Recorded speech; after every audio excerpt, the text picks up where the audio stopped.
Halo semuanya, Assalamualaikum warahmatullahi wabarakatuh. Selamat datang di channel Randi Irmawan dan selamat datang di segmen cerita misteri.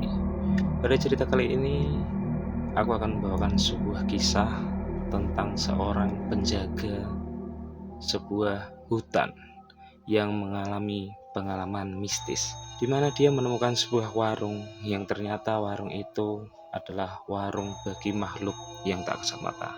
Seperti apa ceritanya? Yuk kita masuk ke dalam videonya. Suasana sore yang begitu damai di sebuah rumah dinas kecil yang ditempati oleh sepasang suami istri dan satu anak perempuannya. Seorang laki-laki dengan perawakan tinggi tampak sibuk sekali, berkemas dan merapikan semua barang bawaannya. Pria itu bernama Abdur. Rupanya dia adalah petugas penjaga kebun karet milik negara. Tampak Abdur sudah berpakaian rapi, lengkap ditemani dengan ransel di punggungnya. Abdur bergegas masuk ke dalam rumah, menjulurkan tangannya agar anak perempuannya bisa memeluknya dengan hangat. Tak lupa, Abdur juga berpamitan dengan istri yang begitu dicintainya. Suara motor sudah terdengar. Itu menandakan Abdur sudah bersiap bekerja. Abdur mulai menyusuri hutan untuk menuju pos jaga, tempat biasa Abdur bertugas. Sepertinya Abdur agak sedikit telat hari ini. Suasana mendadak begitu petang. Hembusan udara dingin bahkan terasa menembus jaketnya. Tak seperti biasanya.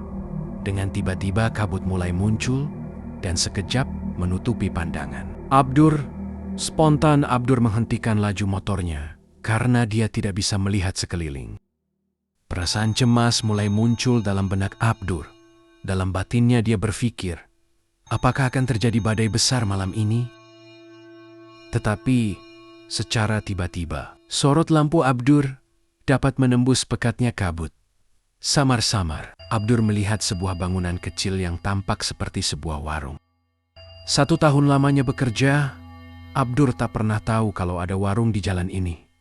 Tidak disangka, tetesan air hujan sudah mulai turun dan membasahinya. Ia tersadar kalau Abdur lupa membawa jas hujan hari ini. Dengan bergegas, Abdur beranjak menuju bangunan itu. Abdur takut jika harus melanjutkan. Dengan cuaca seperti ini, Abdur juga berharap jika warung itu menjual kopi, berniat untuk sekedar menghangatkan diri dari cuaca dingin. Sesampainya di depan warung, Abdur bergegas untuk memarkirkan motornya di tempat yang teduh. Sedikit rasa heran, Abdur melihat dalam warung itu. Banyak sekali lelaki parubaya yang asik nongkrong, dengan ditemani batang rokok yang masih menyala di setiap tangannya. Ucapan salam dan suara langkah kaki Abdur terdengar di pintu warung. Abdur melihat sekeliling untuk mencari tahu di mana dia bisa memesan kopi untuk menghangatkan tubuhnya. Abdur sedikit merasa kaget saat pundaknya ditepuk wanita cantik dari belakang. Mau pesan apa, Mas? Oh iya Mbak, maaf, saya mau pesan kopi hitam, 1 sama pisang goreng. Setelah memesan, Abdur mulai melangkah menuju bangku yang masih kosong untuk sejenak bersantai. Di dalam benaknya, Abdur merasa aneh dengan aura orang-orang di dalam warung itu. Semua pria paruhbaya itu seperti memiliki raut muka yang sama, hanya bajunya saja yang berbeda. Sempat Abdur melampaikan tangan dan sesekali menundukkan kepalanya, berniat menyapa pengunjung warung itu. Tetapi, tak satu pun dari mereka merespon niat baik Abdur. Abdur tak mempermasalahkannya. Justru Abdur kembali dibuat kaget saat tiba-tiba secangkir kopi dan 1 piring pisang goreng yang masih panas secara tiba-tiba tersaji di depannya. Abdur langsung mengambil kopi dan meneguk kopi hitam di tangannya. Begitu meminumnya, Abdur kembali dibuat kaget bukan main oleh rasa kopi ini. Kopi ini berasa begitu pahit sekali, sampai-sampai Abdur ingin memuntahkannya. Setelah Abdur menaruh kembali kopi itu di atas meja, kopi itu tiba-tiba mulai tercium seperti aroma melati. Rasa penasaran Abdur kembali muncul saat bau amis yang begitu kuat masuk ke hidungnya. Abdur mulai memberanikan diri untuk membuktikan kecurigaannya. Abdur dengan berhati hati mulai melirik dan memperhatikan dengan seksama para pengunjung warung. Seluruh tubuhnya bergetar. Keringat dingin mulai terlihat mengujur di keningnya. Abdur tercengang melihat apa yang ada di depan matanya. Pria paruh baya yang memenuhi si isi warung itu ternyata bukan manusia.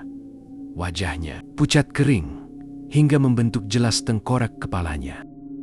Abdur mengumpulkan semua tenaganya. Dia berusaha sekuat mungkin beranjak dari tempat ini, sambil sesekali menengok ke belakang. Tampak makhluk halus itu menatap tajam ke arah Abdur. Belum selesai dengan apa yang baru saja Abdur lihat. Kali ini, perutnya seakan ingin memuntahkan semua isi di dalamnya. Bagaimana tidak kopi hitam yang dipesan Abdur secara tiba-tiba berubah wujud menjadi segelas darah segar. Tak hanya itu, pisang goreng yang dipesannya kini berubah menjadi kumpulan bangkai tikus di atas piring. Abdur masih tidak bisa mencerna dan mempercayai apa yang dia lihat. Di saat situasi mencekam sedang terjadi, Abdur justru semakin dibuat merinding ketika para setan itu mulai berjalan mendekatinya. Abdur mulai disentuh oleh para setan. Lengan dan kaki Abdur bahkan mengalami luka cakaran. Rasa perih itu seakan tidak berasa karena rasa takut yang begitu hebat di dalam dirinya. Abdur tidak mampu lagi menahan rasa takut itu. Dia akhirnya pingsan dan tak sadarkan diri di sana. Hingga keesokan harinya, Abdur ditemukan oleh warga yang hendak bekerja menyadap karet di hutan. Warga mengenali dengan jelas pria yang tergeletak pingsan itu. Sosok yang tegas berwibawa dan tidak mempercayai adanya makhluk halus dan dunia lain. Begitulah sosok Abdur di pandangan para buruh penyadap karet. Dengan bergegas para warga bergotong royong mengantarkan Abdur ke rumah dinasnya. Hal itu membuat terkejut dan panik istri dan anak Abdur yang melihat ayahnya sedang dibopong ke arah teras rumah. Saat itu salah satu pekerja penyadap karet menceritakan kronologinya. Warga memperkirakan bahwa Abdur sempat tersesat dan masuk ke dunia makhluk tak kasat mata. Mendengar itu semua sang istri berterima kasih kepada para pekerja karena telah menolong suaminya. Sang istri merasa lega karena suaminya bisa kembali dengan selamat. Hingga akhirnya Abdur mulai mempercayai keberadaan makhluk tak kasat mata. Abdur juga mulai mendekatkan diri kepada Sang Pencipta agar selalu berada dalam lindungannya. Oke teman-teman semua, terima kasih karena sudah menonton video ini. Dan jangan lupa untuk teman-teman semua bisa membagikan video ini ke teman-teman terdekat agar semuanya tahu bahwa di sini ada sebuah cerita misteri. Terima kasih dan sampai jumpa.